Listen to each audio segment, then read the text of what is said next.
Let's go is right. We are up, my man. Rico, what's up, buddy? How are you? Not much, bro. Good. I'm blessed. This is going to be fun. So I've gotten to know Rico now for the last 2 years down in Alabama when we do the Alabama Hot Weekend. Rico, you're a fireman in Mobile, Alabama. Tough little town, a lot of fire volume there. You guys are putting hose in the street almost daily. Mutual friend Anthony Roette is how I met you, obviously. But, brother, my time with you in Alabama, can we talk about that Fairhope event real quick? Like, I look forward to that I told Anthony, like, it's not that I'm coming. You don't even have to invite me anymore. I'm just going to show up every year, and I'm going to come because it's an incredible weekend of training, but the laughter and the friendships and the social aspect of it, too, is just so much fun, man. And it's done in a backdrop of just guys that are absolutely in love with the job and they live in a beautiful place. It's a win. It's a win. You lost me? You good? Yep. We're back. I got you. You good? Don't worry. Yep. If it gets hung up, don't worry about it because this is how our software works. It's recording on yours and then it's going to upload. So don't worry about it. If it freezes up for a second. Okay. Just keep going. Don't stress it. Okay. At all. So, my man, we were talking about Fairhope and how much I love it down there, and that's where you and I cross paths. And I've come to realize that you are a hell of a grunt on the fire ground. You have grit and determination. I watched you work the burn the burn room all day long, day after day, taking a beating and going back in for more. My man, where did this come from? Like the backstory with you, I am so intrigued about because you're 5 years in, right? You said 5 years with Mobile now? Yep. 5 years, and then 11 years total in the fire service. Where's the story start for you? Like, how'd you find your way to where you are today, my man? So, excuse me. So, let's say I moved down to a small town, southwest of Mobile. It's called Fall River. So, moved down there after Katrina, which was 2005. So, let's see. I would say the fire department had a call in my neighborhood.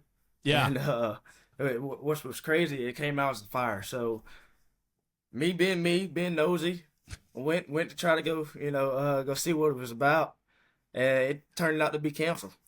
So they got called back again to the same address, and one of the guys stopped. I was like, "Hey man, are you lighting these fires?" I was like, "No, not me at all." So a friend of mine was doing something for like community service. So he joined the department and he talked me into joining. So I was like, all right, let me try it out. At the time I was playing baseball. The fire department really wasn't on my mind at the time. So I was like, oh, why not? Let me just do something. So I tried it out. And how old were you? 16. 16. So do they have, so that's the volunteer fire service then, the volunteer firehouse? Yes. Okay. Yep. All right. So you said you relocated from Katrina. So were you relocated because Katrina destroyed your home or made you? No. So my family just wanted to get out of Mobile. Okay. So they just moved down there after Katrina. Okay. New spot, new neighborhood, just trying things out. So were you a troublemaker? I was not. You were not. Actually. I love that. So what did that look like for you? I mean, was it a tough upbringing? I mean, your home and your background. I mean, you said you played ball, which I love because I think it's so important to have something in life that you are passionate about. And was baseball that for you? It was. Which I played baseball all my life. But at a time, you'll come to a time to where it's like, man, I don't think I'm going any further. So let's just go try something else, Okay. So that's where the fire service came in, and here I am. All right, yeah, but there's a lot in between here, right? So, like, I gotta ask. So, when you found the volunteer firehouse, right, locally for you, I mean, you knew nothing about it, right? I mean, did you have any ambition or desire to be a fireman, or was it just like, it's something I'll try, something I'm interested, No. So I didn't have like I said, it wasn't even on my mind. So no, I did not have any ambition. It was just let me try it. Get some because I was still playing ball. So I was like, let me try it. And Yeah. I joined the department. Like I said, I joined the department and it stuck. I was like, well, I think this is it. I think this is my career. So What was it about fire service that hooked you? I would say I would say the people. The people that was on the department at the time actually. They talked a lot of good things about it, and they showed me like my first day. It was a training burn. So I went did this training burn. I had a fro at the time. I was this short guy.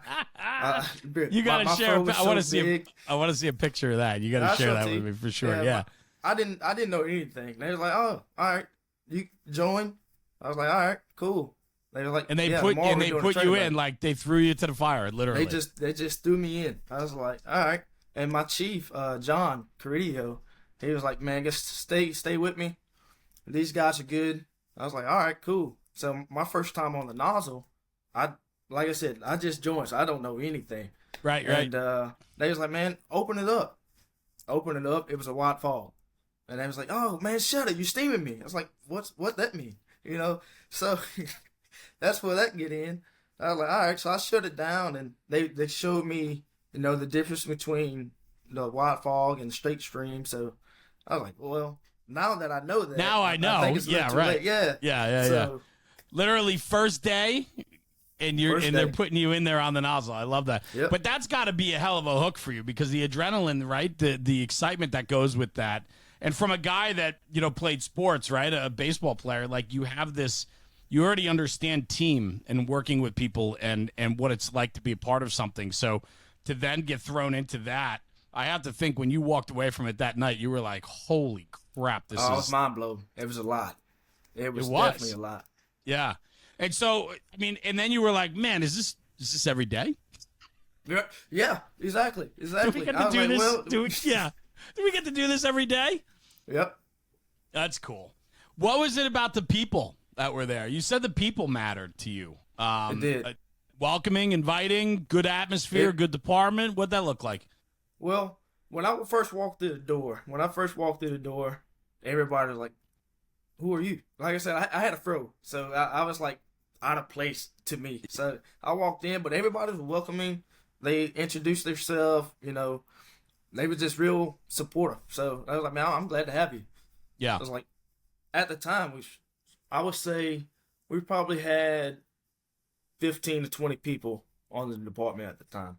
Okay. Now the department has 8. Yeah. So it's a big difference. Are you still there? Do you still ride with them? Yeah. I am. Yep. Yeah, that's cool, man. All those years later, and you're still there with them. I'm still That's there. got to be a lot of fun. So I have to think then your first couple of years there had to be a lot of fun for you. Learning. Did you go through organized training and all that too, though? Yes. So the training burns at the time it was a big deal. So we had training burns. I would say like once a month. Yeah. So the training it was there. And we even went to it's called Bayou La Battery, and they even had a training burn. So we went to different departments and had training too. So the training was there. Is this more of a rural department? Like, what does it look like? It's 35 square miles. But yeah, I would say it's rural. Yeah. Okay. Yeah. Okay. Well, I know like when I go down to Fairhope, like they have that beautiful downtown, but then it gets pretty rural right outside of the downtown, and so. Right. I was just curious what it all looks like, but I mean, it's just a stunning landscape, and it's absolutely beautiful. What type of, I mean, is it, for you growing up, was the fire service something that you were looking for, or like you just, I mean, meaning was it something like foundation, structure, family, all of that? Like, I know for me how important it is to have my family at the firehouse too, right? And like what that's done for me. What's that do for you? Like, was that something that you were looking for, or that's just a byproduct of what you just joining? Now, to be honest, I wasn't looking for that type, but it just happened, and it's been good for you. Right. Yeah, awesome. Awesome. And so as you move on, then I mean, with your fire service career, you get deeper and more involved. Your love and passion for it continues to build. Right. How'd you find Mobile? When did you know that this was going to be a career for you? So, let's see. It was, I can't remember the year, but at the time I joined Pritchard Fire Department, which is a career fire department. It's just outside of Mobile. I joined there in 2016. Spent 2 years there. I joined a Fools group at the time. It was called Redneck Riviera Fools. I want to say that's right, but I joined there, and Rico's joining the Redneck Fools, man. Right, exactly. I love that. So they did. I joined there, and they was big into training, but we really didn't do anything. So I was like, well, and it was a special guest. A special guest showed up, and the special guest was Anthony Roed, actually. Yeah. So I was like, all right. So I met him. Yeah, like who's this guy? To him. Yeah, so I got to talking to him, and I was like, man, everybody's talking about Engine 3. And he brought it up a couple times. I was like, shit, I want to go ride along. And ended up not doing the ride along, but Pritchard sent me through the fire academy, through Mobile's fire academy. And his crew, which is my driver now, Pettis, and then Captain Roulette, they come up to me. They were like, hey, man, just heads up, you've been watched. I was like, well, that level just skyrocketed. So I was like, all right, now I got to be on my P's and Q's, right? So I'm trying to do everything right. I'm being watched. I was like, all right, well, hopefully I don't disappoint them. So that's how I found Mobile. And in 2018, I left Pritchard and got hired on with Mobile. And I got out of the academy. I went to Engine 22 for 6 months. And then I put in the transfer and transferred to Camaroette's crew, which was Engine 3. So what was it about Captain Roette when you first met him that night at that Fool's training that you were like, who's this guy, and why you wanted to get to know him more? Was it just his take on the job or his experience? Like, what was it? It was the experience and the training. Yeah. Yeah, he talked intense. about he talked about the training pretty good, and man, I'm all for the training. So he talked about it, and I was like, man, I'll try it out. Yeah. He's Anthony has been on. He's coming back on the end of the month, July. I think he's going to be back on the podcast. I'm looking forward to having him back on, and we chat every once in a while. And I just know how passionate he is with what he does, and I know he regards you very highly. And I almost feel like he's like a father. He's become like a father figure for you in a lot of regards. Is that accurate? Yeah, that's very accurate. Call me his little son. Yeah. Well, I mean, how old are you? I'm 28. 28, I just turned man. 28 yesterday, actually. Freaking kid. Happy birthday, bro. I appreciate That's awesome. it, bro. Yeah, what'd you do? Anything exciting? Man, I ain't do nothing much. Nothing much. Same old. Yep. All right. Well, I have to say this, knowing Anthony and how highly he regards you and Pettis as well, that had to be a fun fit for you to come across and find your way to the engine. I mean, to sit there in a fool's meeting, meet this guy, and then what? Fast forward, not too far in the distance future, You're now riding with him. That had to be fun for you. That's got to be fun for you. Take me through it, man. Like, what's it like working for Captain Roette, Anthony, and Pettis is what, the chauffeur? He is. And then you're the back step guy. I'm the back step guy. You run 3 or 4 in the engine? We ride 4. 4. So you got one other guy that's with you. Yep. Who's that? So we actually have 5 assigned to us. We have Jonathan Wesley and Joseph Toomey. So both of them is under me. So it depends on if Toomey don't get detailed or transferred out to another station, and then Jonathan will ride right next to me. But they swap details. So. Okay. So 4 in the engine. You guys work 24 hours? Is that 24 48? Yeah, 24 48. Okay. All right. I mean, so that's you guys are bit. I mean, I'll tell you this, was it last year or the year before? we're on our way to the airport, but we're stopping at the firehouse beforehand, and we taken a first 2 box right around the corner. Oh yeah. That was where the house going. That was 2 years ago, year before. I think. Yeah. 2 years ago. Because we had Steve come down. Yeah, a lot of work happening in Mobile. You guys are going to fires. You're making fires. You're putting hose in the street every day. What is it for you? I mean, is that what you were looking for? The fast pace, the excitement of it? It was the fast pace, and like Cameron, he sets a very high standard, and I like that. So that's what I look forward to. He set the standard. Now I'm setting the standard, and I don't want to lower my standards just because somebody, can't fucking raise theirs. So that's how I feel. So we go out, we train, we either do, I say, table topic, or we put holes in the ground, or we go to the training center. It depends on what he got going on or what he has planned for the day. Yeah. Well, I have to say, at 28, man, you got everything in front of you, and I watch you. I watch your grit and determination on the training grounds when we're together. And brother, you don't take a blow. I mean, you are nonstop. But I have to think that a lot of that comes from who you are and your work ethic. Whether it was in baseball, I'm sure you were dedicated to playing ball, and you knew the time and energy that it took to get there, right? I mean, so right. The fire service is no different, right? That's how I look at it. Opportunity. I was given an opportunity, and I'm gonna take advantage of it. That's how I feel. So, if you give me an opportunity to do something, I'm gonna give my 110% to I love that. Complete it. Complete that mission. I also think for you, it's probably you don't want to disappoint. True. That's very true. I think it's such an important conversation, like in the firehouse, is like how we don't. I think the guys are in it that are working hard and moving it forward are guys that know the people that have come before and the trust that's been put in them to ride that seat now, and that you have to carry on and make sure that you don't disappoint along the way, right? Right. And then you got guys that went all in on you, and I think that is a very powerful story. I mean, are you close with your family? I am. You are. That's great.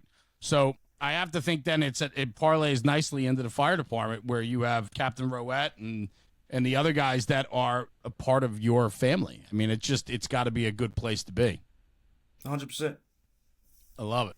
So what is it about the fire service? Like, now that you're there, you're settled, you go through the motions, you're proficient at your job, and you get to enjoy it now because you've worked out a lot of the kinks, right?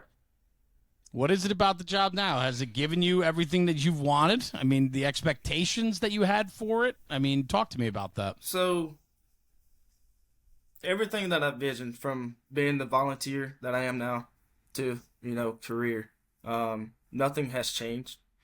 Well, I take that back.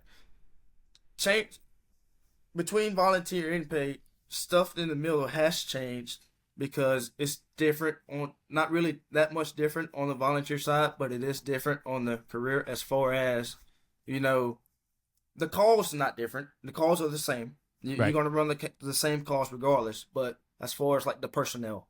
So just because John, he came in with a beard, you can't have that on a career side, That's right. So as far as like the protocols or the standards is slacking or a little bit different. That's how I feel. But me being on the career side, I'm not, my standards are higher anyway. So I'm not lowering my standards just because my volunteer don't want to meet the standards here. So you're either going to change or you're going to sell ship.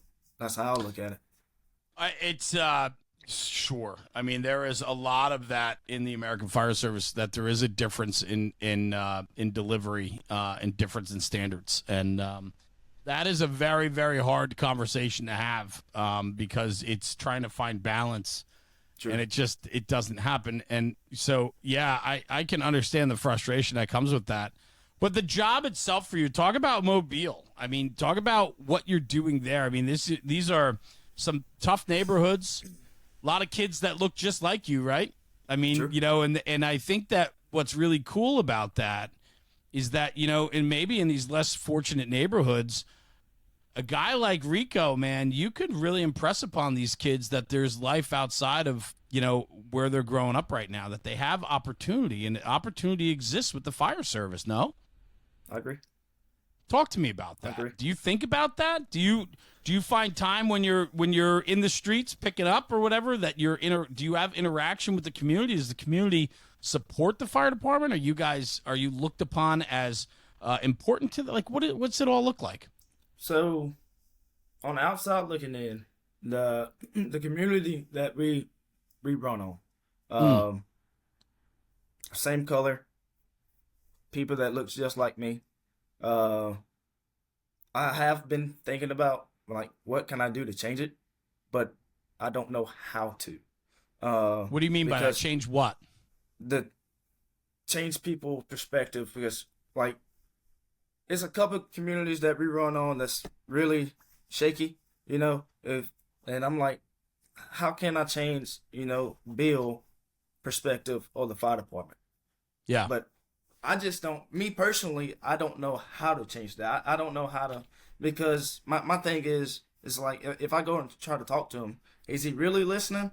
Or he just listening to me just for me, be like, oh, okay, the conversation is over. So maybe I need to learn how to go about that and how to talk to people personally those neighborhoods. Maybe that might take time, to figure that part out. But I wonder, I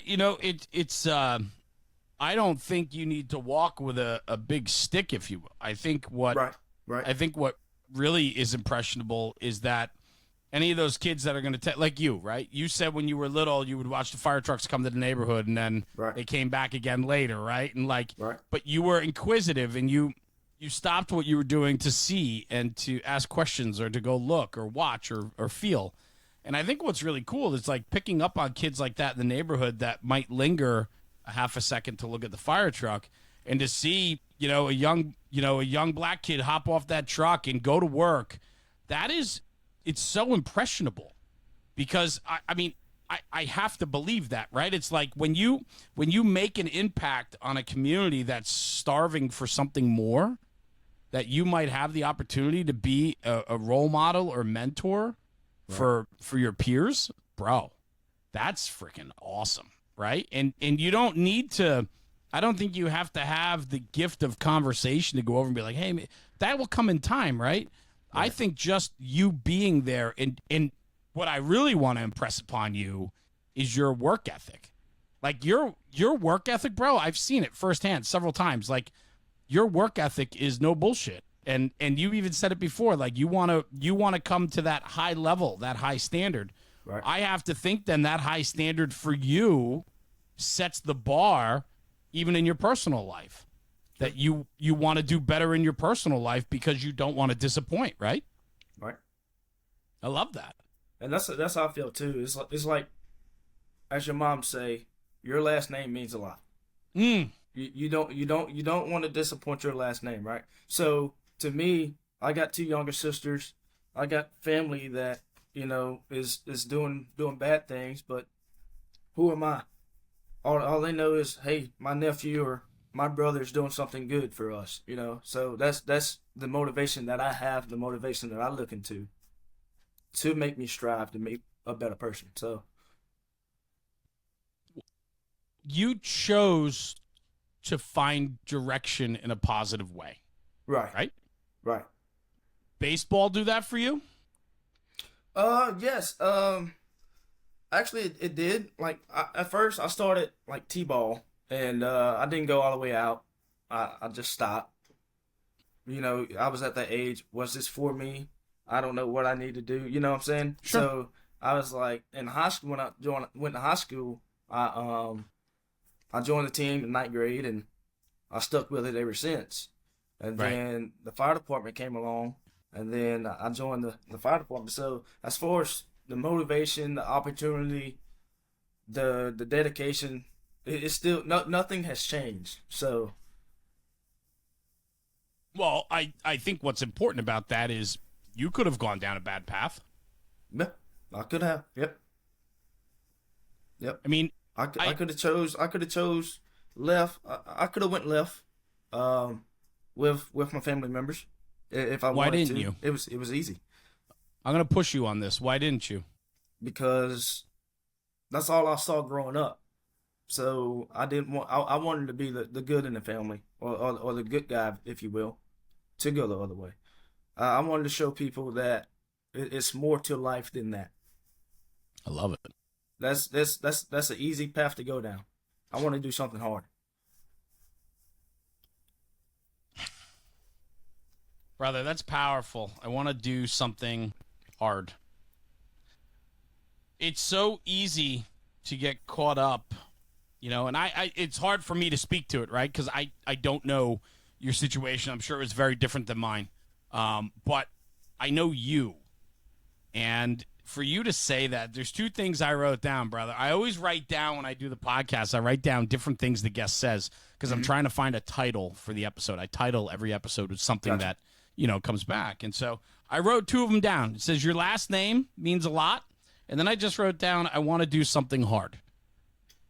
You know how often people don't want to do the hard work and they just want to take the easy way? I would say most people. It's a lot. Most people. It's a lot. And what's crazy is it's life now. A lot of people wants you to hand them the straw instead of working hard to get the straw. So to me, and I see it at work. I see it in outside life. It's just that's the new thing now, and which is sad, but that's the way the world's coming to.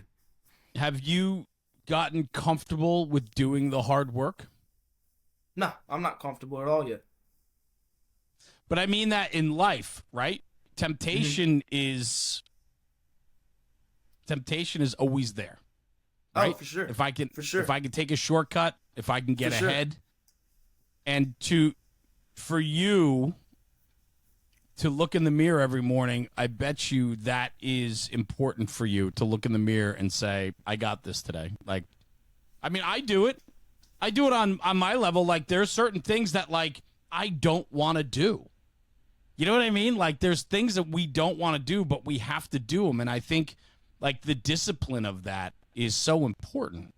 And I have to just think for you, like, in your situation, you had every opportunity and temptation to go down any road that you wanted, and those were probably the easier roads to go down, and yet you chose to stay firm and go after the hard stuff because that's what makes you better. Right. Makes you proud, right? Right. You got to be proud. You got to be proud, bro. Your family proud of you? They are. They tell me every day. Do they recognize that? They do. They do. I love that, man. They do, actually. That has got to be it's got to be really powerful for you. Quite moving, I have to think, where your family believes in what you're doing and they're proud of you. That's awesome, bro. That's fuel for the fire, no? It is. It is, because I'm doing something good. So you are doing something good. All they see before I came to the world, all they saw was, bad. They saw that. They saw police at the door. They saw, going to the courts. I wanted to change that for my family. So, to me, I was like, well, and I didn't even know it at the time. So, sure. To me, I was like, well, I'm just doing this just as, for work. At the time, it really wasn't work. It was just volunteer. But I was like, I'm just trying this out, And now, it went from trying it out to falling in love with the job to actually doing the job. So I love it. I absolutely love it. I know, because Rico, I know you, bro, and I'm getting to know you even more by doing this episode with you and learning about you some more. And I just think about how people take for granted what the fire service can do for them. And then there's a guy like you who grew up in a tough upbringing, had every opportunity to go astray, and you chose to take the hard route, and you found value in the fire service, and the fire service has given you a lot. Yeah. Like, you know how many people squander that and just take that for granted? You know what I'm saying? A lot. It's a lot. And then there's you. Hard work, you're dedicated to it, you're sacrificed for it, You won't take the shortcuts. You're putting in the hard work.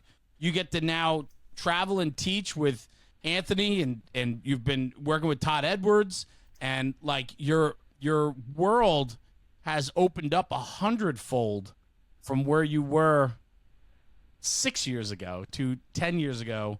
I mean, that's wild, bro. You ever think about that? You ever sit back and think about it? I'm actually, man, just FDIC is running back to my head. For one, I'm very, very thankful for the opportunity that I had to go up there and help teach. And Yeah. for two, I was like, man, and that goes back to the opportunity. I was like, well, I'm not gonna go up here and drink for these 2 days. It's my personal things is going away. It's about business now. So I went up there on a business mindset. I established it. I said it. We completed it, and got the opportunity to come back next year. So we'll see if that's still in play. But I'm I'm very, sure it will very be, my man. blessed, very blessed to have that opportunity. It's amazing. That's awesome. Blessed is you need to you need to shout that from the rooftops, man, because people need to hear that. A lot of people come from places of comfort, and they find their way to the fire service, and they take the fire service for granted. And I'm sure I'm guilty of it at times too over the years, where we take it for granted. Right. And then I have a conversation with Rique Bush today, and it puts my perspective and mindset in a whole different place. And I just look at, but I mean that, bro. Like, holy shit! Like, what it's done for you. I mean, and I don't want to put like words in your mouth, but I gotta believe that like the fire service could potentially keep you alive. It'd give you a livelihood. I mean, I'm sure you've witnessed terrible things in life. Yeah. I'm sure you have. Yeah. Firsthand. Right. And then you have the fire service there as your way to come back to what you want out of your own life. True. It's wild. Which to me is like, I'm showing my little sisters actually, that it's more to the world than just what you see. And that's like I said, that's my motivation. So do they look up to you? they do. They do. My little sister I haven't seen in a while. I saw her last night actually, and everybody was making fun of me because I was hugging her for a long time. I'm like, man, I'm just cherishing the moment. I haven't seen her in a while. Actually, since how old is she? 13. 13. 13. And you gave her a long hug. I gave her a long hug, and I was like, man, you just never know. I may leave tomorrow. I'm cheering this moment right now. This is my moment. In which you should. I bet you that hug, that embrace with her, I'm sure it did it equally was good for her too. Yeah. And which we both, all three of us, we went through. We lost our mom in December. So okay. From December to now, I don't know what she go through. It's things that she don't even talk about. So I'm sure that hug meant a lot to her since then. Oh yeah. So. Oh yeah. Do you know what it's? It's to have someone that loves you, to have someone that cares about you like that. You might not have seen her for a little while, but it all comes right back through just a simple embrace. Yeah. And that's coming from her big brother who has got his shit together, and he's doing pretty okay in life. And hopefully some of that embrace fills her bones and heart with wanting to do more and better for herself, right? Right. Because this last school year, it was pretty tough for her. I can say I'm that. sure. It was pretty tough. She was being bullied. She was going through a lot. Stuff she didn't even tell me. My other sister and my grandma had to tell me. And I was like, and I went to her. I was like, why you don't tell me stuff? She was like, I just don't know how to come and talk to you. Right. And I was like, well, stuff like that I need to know, so I can know how to respond and show you how to respond to things like that. Yeah. How old's your other sister? 22. 22. 22. 13 is it's a tough age, bro. It is. All the way around, is. you know, It and is. I can only imagine. But I think for you to be a big brother, to be you it's so important in what you're doing that you're giving them the understanding there's more and that they're allowed to have more, right? Like, you know, I talk about it with people and I'm like, you know, you're allowed to be happy, right? Like, you know, like I know life's hard in a lot of different ways and everybody has whatever struggles they have, you know, and some people have more than others, but struggles come in all different packages and it looks different for everyone, right? Whether you're extremely wealthy or not, you know, successful or not. I mean, it's just all of it gets packaged up differently, but we all have struggles, and it's knowing that you can get through that and having somebody as like a role model. Bro, you taking the hard way and you protecting your last name and you doing the hard thing every day, you're going to help these kids, man. You're going to help your family. I firmly believe that.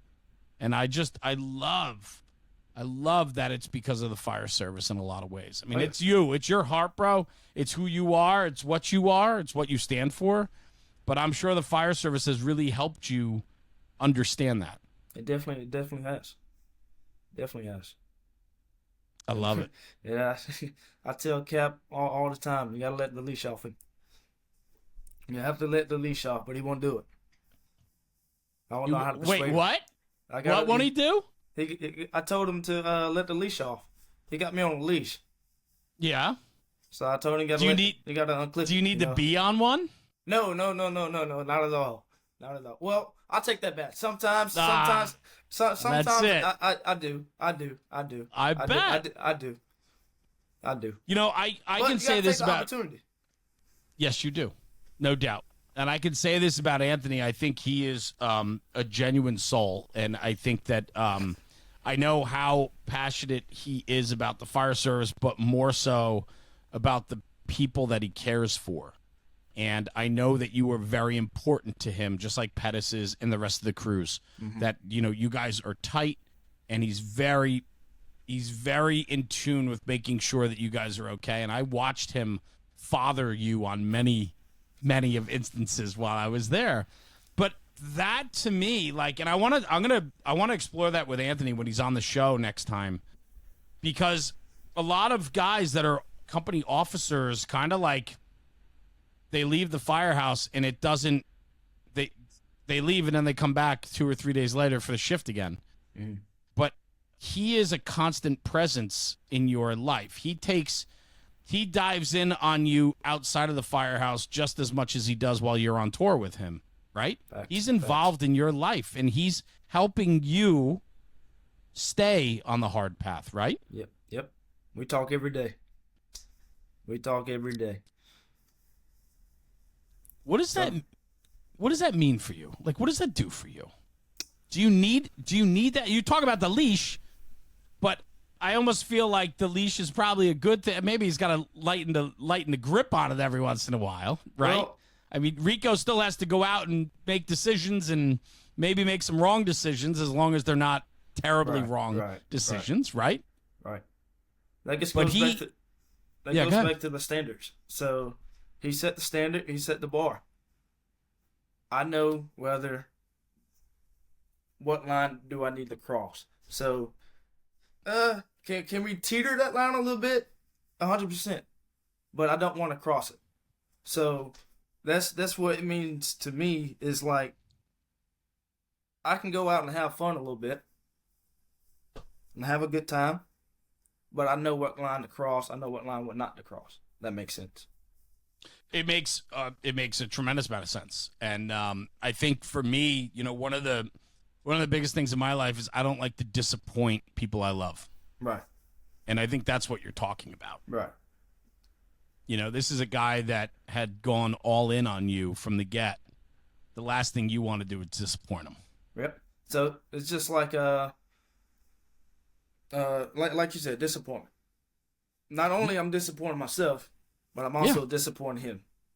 Yeah. If I look bad, he looks bad. If he looks bad, the crew looks bad. So that's the motivation. That's what pushes me. I'm like, well, I don't want to make him look bad for the things that I do. I get it. I think more people need to understand that. I really do. I think so many people are in it for themselves all the time, and they don't think of the greater good or the people that were there to help guide and mentor them. And so the fact that you respect him so highly like that, it's awesome. But it speaks to who Anthony is, and he's always been that way as far as I know. I mean, it's just his work ethic is, top shelf, and he goes all in on his people. I've seen it firsthand. And he holds people accountable. I've seen him have some words, too, with people, holding them accountable, rightfully so. Oh, yeah. Yeah. Bro, 5 years in the fire service with Mobile. You're in a pretty cool spot because you have so much ahead of you when it comes to the fire service, but also in life. But 5 years is a good spot, man. You're riding the back step on a busy engine company. What is it about the job itself, other than the people? Let's talk strategy, tactics, the fire ground. What is it, man? When the gong goes off, when you're hitting the street, bro, what is it? Is it just putting your skills to work? Like, what is it about the job that you just absolutely have fallen in love with? So with us, like you said, when we can joke around at the station all day long, but when that bell hit, it's time to go to work. Stuff, personal life doesn't matter anymore. It's business. So that's what I strive for, especially for a job. So I show up, I show out. You show up, you show out. What does that mean? I do no talking. So once everybody knows when Engine 3 shows up, it's time to work. We'll go up to the captain goes up to the command post, get our assignment, whether it's writ, whether it's pulling the second line, whether we just go in and pull us in to get in the attic. They know when we show up, it's time for business. Why? Because you've done the work.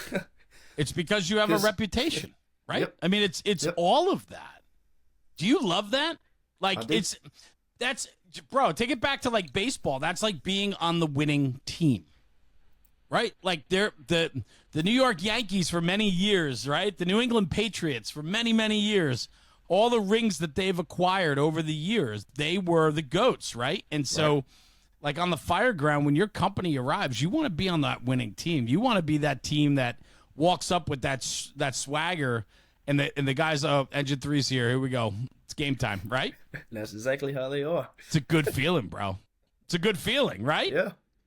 But that's built on the back of really hard work and consistency. Consistent, like you said, consistent reputation. We have a reputation to uphold. So may not be we got a very good reputation we have now. But we wanna set that and hold it. So yes. And be protective, right? You got guys with less years than you on the company, right? You're not the junior man now, right? Right. So what does that look like for you? Are you finding yourself, even just at 5 years, you're starting to kind of mentor and help the other kids along the way? Yeah, I am. So we actually went to the training center the other day, and Cap put me on the spot. And I don't like being put on the spot, but hey, he's just making me better. And that's how I look at it. So we did a monitor. We was going over the monitor. So the first two scenarios, Cap started off, and then I stepped in and finished it. And third evolution, Cap's looking, hey man, you got it. I said, huh? He said, you got it. I said, what? You just started it off the last two. He said, hey man, look, I want you to do it whether I'm here or not. And I was like, you got a point. So I took it on. I took on that evolution, and we got through it. So it's okay to me. In my mind, I'm like, it's okay to be uncomfortable. 100%. So I was uncomfortable, but I fought through it. I got through it, and everybody went home.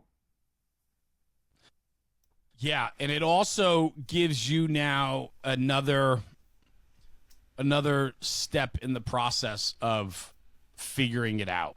Right. Like those kids that are riding with you backwards in the back seat, like they look at you and they see your presence on the fire ground, how well you stretch, how fast you get that line into position, all of it, right? And I know you do. I've seen you do it. So it's now these kids are watching that, and then they're watching it come down from a captain that is dialed in and engaged and runs a very disciplined company with how you operate.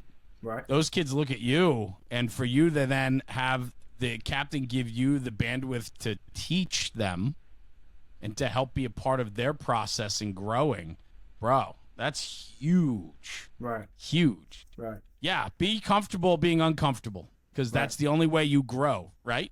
That's 100%. What do you do when you fall down and make a mistake?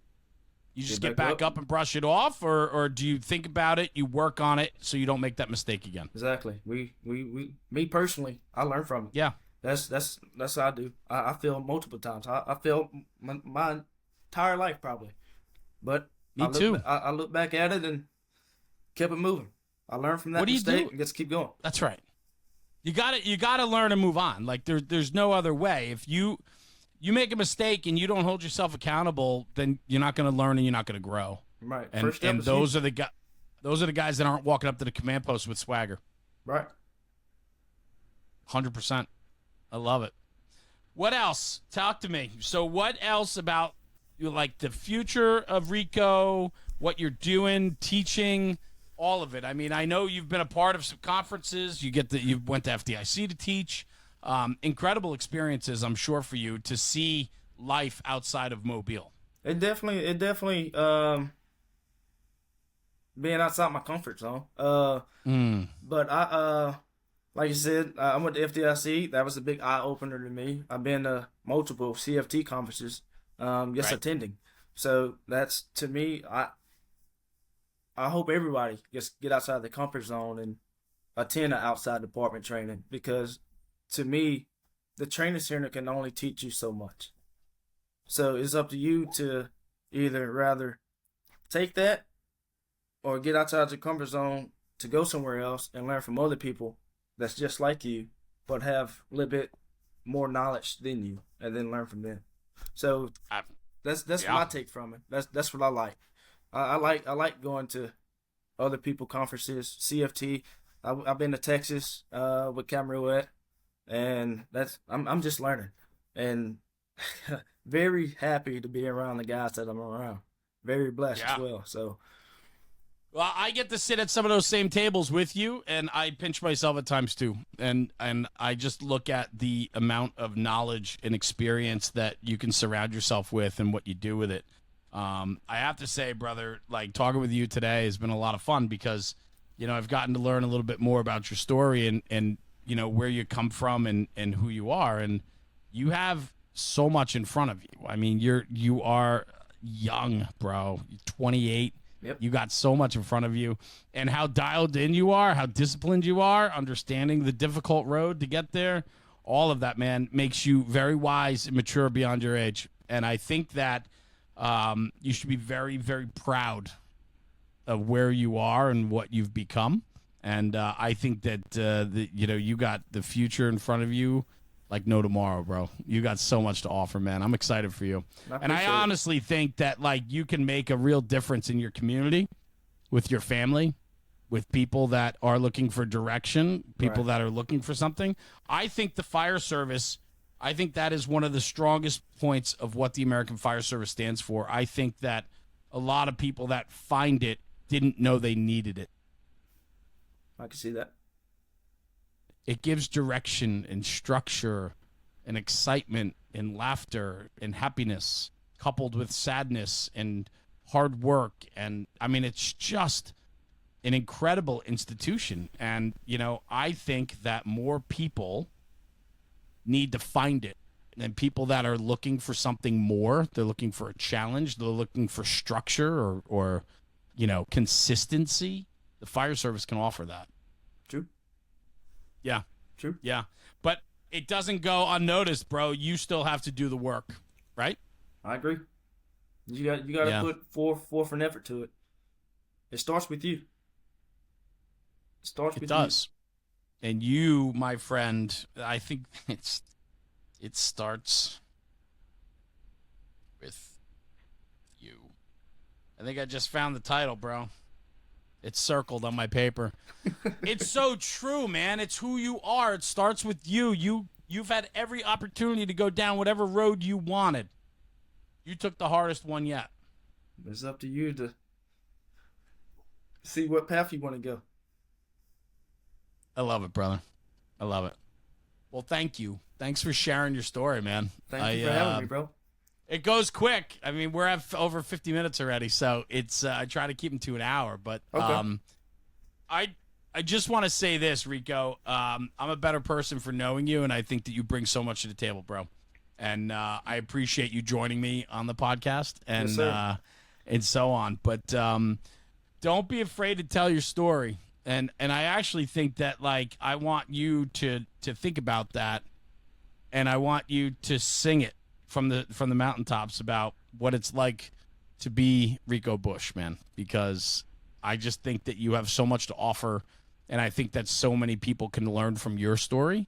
Yes, sir. And I didn't know how deep you wanted to go or where you wanted to take it, but I know there's a lot there, reading between the lines, and I just want to challenge you to say that there's probably a lot of people that look to you and see maybe a little bit of themselves there, and they think that they might be able to do it too because of you. Right. So I'm always going to watch. That's the mindset that I have is I'm always under the impression everybody's watching me. So whether I go out and do something messed up, I'm being watched. If I do something good, I'm being watched. But you just never know because nobody talks, Yeah, well, and you know what? That's good. They're watching you because you're a standout. Right. That's it. Right. Nobody's watching the third string quarterback. You know what I'm saying? Yep. Yep. Until it's time to get in the game, and now all That's eyes right, on brother. him. Hell yeah, and you step up to the occasion every time. Exactly. And yeah, I love it, man. Rico, thank you, brother. Thanks for joining me on the podcast today, man. I appreciate you more than you know. I'm looking forward to next year already. I was talking to Anthony the other day about it. I think we're going to put in something a little bit different on one of the nights. We're going to do a night social coming up, which would be super cool. So I'm looking forward to that. But, man, it's awesome. I thank you. I'm glad for you're coming taking back, some time out of your day, man. Yes, sir. What? I said I'm glad you're coming back. Yes, sir. I'm excited, man. It's I'm fun always, down there. I'm always ready for South Alabama Hot Weekend, man. Picking kids up it's and just something new move every there. year. That's how much I love on. that place. Thank you. I appreciate that. Yeah, come on is right. I'll find your house. Come on. Right? I hope right? We could make a great fire department down Mickey, there. We could have a lot of fun. Todd, I want all y'all. We staff our own company. I love it. Exactly. I love it. That's well, Enrique Bush. That's what I want. Thank you, pal. I appreciate you, man, very, very much. Mobile, Alabama, 5 years on the knob down there, 11 years in the fire service. Thank you, Brother, thanks for sharing a little bit of your story today with us. I think it matters. I think everybody has a story, and some are much more colorful than others. And I just appreciate you sharing yours today. So thank you, brother. Appreciate you. Yeah, anytime. Sure. Stay right here. I'm going to sign off the podcast and come right back to you, okay? Hang on one second. Thank you for having me, cool. bro. Everyone, thanks for tuning in for another episode of the National Fire Radio Podcast. Okay. What a great conversation, man. I'm telling you, we have firefighters across this country that are dialed in and in love with the job. Rico is no exception to that. 28 years old and absolutely in love with the job and sets the bar super high every single day. It's wild. So do me a favor, take this conversation, take it back to the firehouse and talk about it, because when we're talking about the job, we're making the job better. We'll see you at the next one. Jeremy, National Fire Radio.